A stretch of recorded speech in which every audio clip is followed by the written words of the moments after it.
સારોલીના ગોડાઉનમાં થયેલી ઘડફોડ ચોરીનો પોલીસે ગણતરીની કલાકોમાં ભેદ ઉકેલી કાઢી ચોરી કરનાર રીઢાને ઝડપી પાડી સારોલી પોલીસે લાખોનો મુદ્દામાલ કબજે કર્યો। સુરતના સારોલી પોલીસ સ્ટેશન વિસ્તારમાં રાજપુરોહિત ટ્રાન્સપોર્ટ નગરમાં આવેલી તિરુપતિ મેટલના ગોડાઉનમાં ઘરફોડ ચોરી થઈ હતી। 14 ઓગસ્ટની રાત્રેથી 15 ઓગસ્ટની સવાર દરમિયાન અજાણ્યો ચોર ગોડાઉનમાં પ્રવેશ્યો હતો અને એલ્યુમિનિયમ, બ્રાસ તથા અન્ય ધાતુના ભંગાર સહિત 2,41,450ની કિંમતનો મુદ્દામાલ ચોરી કરી ફરાર થઈ ગયો છે। બનાવને લઈ ચોરીની ફરિયાદ બાદ સારોલી પોલીસે આસપાસના સીસીટીવી કેમેરા ચેક કરી તપાસ શરૂ કરી હતી। પોલીસને મળેલી બાતમીના આધારે રીઢા ચોર એવા તેજસિંહ દયાલ ઉર્ફે રામેશ્વર દયાલ શ્રીવાસ્તવને ઝડપી પાડવામાં આવ્યો।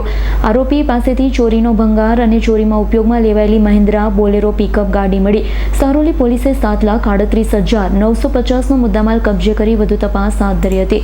Bureau report S9 news Surat.